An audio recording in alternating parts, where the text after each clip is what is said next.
ఇప్పుడు కాంగ్రెస్‌కు ఈ ఉప ఎన్నిక సరే కంటోన్మెంట్ అంటే మామూలుగా అది అట్లా కలిసిపోయింది గానీ, ఈ ఉప ఎన్నిక మీద రాష్ట్రం అంతా దృష్టి పెట్టింది.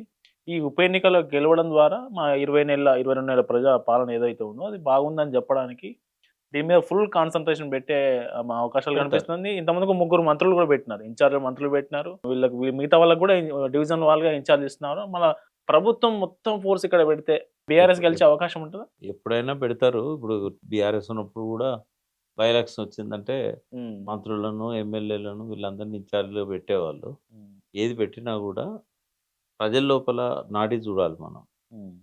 నిజంగానే బంగ్లాలో ఉన్నోళ్ళందరూ వచ్చి కాంగ్రెస్‌కేస్తారా అనేది గూడా డౌటే.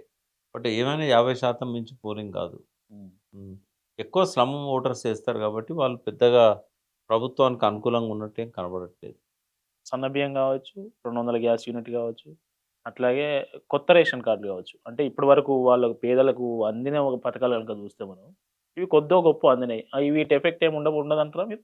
అంటే వాళ్ళకేమందిందనేది ఇంపార్టెంట్. హ్మ్. జూబ్లీ హిల్స్‌లో ఉన్న హ్మ్. వాళ్ళకేమన్నా మరి ఇండ్లు అలాట్ చేశారా? హ్మ్. 2 బెడ్‌రూమ్ హాలు ఇట్లాంటి వాళ్ళు చాలా మంది అప్లికేషన్‌లు పెట్టుకొనున్నారు. హ్మ్. హ్మ్. తర్వాత తులం బంగారం ఇచ్చిండా? హ్మ్. తర్వాత 2500 ఇచ్చాడా? 2000 పెన్షన్ వచ్చేటోళ్ళకి 4000 ఇచ్చాడా? ఇట్లాంటివన్నీ కూడా ఉంటాయి. ఇప్పుడు ఆ అప్పు కార్డ్ ఏదో చేశారు గదా! హ్మ్. ఆ కార్డు ఇంపాక్ట్ కూడా చాలా ఉంటది. ఇవన్నీ బాకీ పడ్డాడు మనకు రేవంత్ రెడ్డి. ఓట్ల కోసం ఎవరైనా వచ్చినట్టయితే మనం అడుగుదామని చెప్పి కూడా ప్రజలు వెయిట్ చేస్తున్నారు. పోయిన వాళ్ళని అడుగుతున్నారు. హ్మ్. ఇట్లాంటియన్నీ ఉంటాయి. కాబట్టి పోటీ గట్టిగా ఉండొచ్చు. బట్ నాకు అనిపించేదేందంటే గోపీనాథ్ మీద కొంత సింపతి వర్కౌట్ కావచ్చని అనిపిస్తున్నది.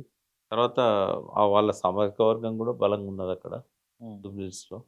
అది కూడా కొంత పని ఇప్పుడు చేస్తది. ఈ ముస్లిం ఓట్లు ఎటువైపు పడే అవకాశం ఉంటది సార్? అది మనకు కొంత గెలుపోటములను కొంచెం ఎఫెక్ట్ చేసే స్థాయిలోనే ఉంది. నిర్ణయించే స్థాయిలో ఉంటాయి. హ్మ్. బట్ బీఆర్ఎస్ కూడా ముస్లింలలో మంచి ఫాలోయింగ్.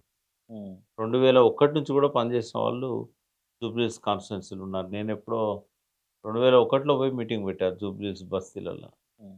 అట్లా వన్ సైడ్ ఏం లేదు. గోపీనాథ్ వారితో మంచిగుండేవాడు. ఆ సింపతి ముస్లింలలో కూడా ఎక్కువుంటది. హ్మ్. వన్ సైడ్ అయితే ఏముండదు. ఇంకోటి మజ్లిస్ ప్రభ కూడా తగ్గింది బాగా. ఇప్పుడు వాళ్ళెప్పుడు 7 స్థానాలలో అసలు పెద్ద పోటీ కూడా ఉండకపోయేది. పోయినసారి ఏమైంది 2 స్థానాలయితే లాస్ట్ మినిట్ వరకు కూడా అవునవును. చివరి 4, 5 రౌండ్ల దాకా డౌటే టైట్ ఉండే కదా! వచ్చింది. టైట్ పోయింది కదా! ఇంతకుముందున్నంత ప్రభావితం చేసే పరిస్థితి వాళ్ళకి కూడా లేదు. ముస్లింలలో కూడా ఒక ఆహ్, అభిప్రాయం బలపడతాంది. ఎప్పటికి వాళ్ళేనా హ్మ్. మనకేం చేయట్లేదు కదా! అన్నట్టుగా వాళ్ళు వాళ్ళు బాగుపడుతున్నారు గానీ, మనకేం చేస్తలేరు కదా! అని చెప్పి. చూడాలి మరి. ఒకటి ముస్లిం పిల్లలకు రెసిడెన్షియల్ స్కూల్ గావచ్చు, బడ్జెట్‌లో వాళ్ళకెక్కువ నిధులు పెట్టడం గావచ్చు, ఇదంతా కేసీఆర్ వచ్చినాకనే స్టార్ట్ అయింది. అప్పుడు సచార్ కమిటీ సిఫార్సులను అమలు చేయాలని ఇందిరా పార్క్ దగ్గర ధర్నా గూడా చేశాడాయన. హ్మ్.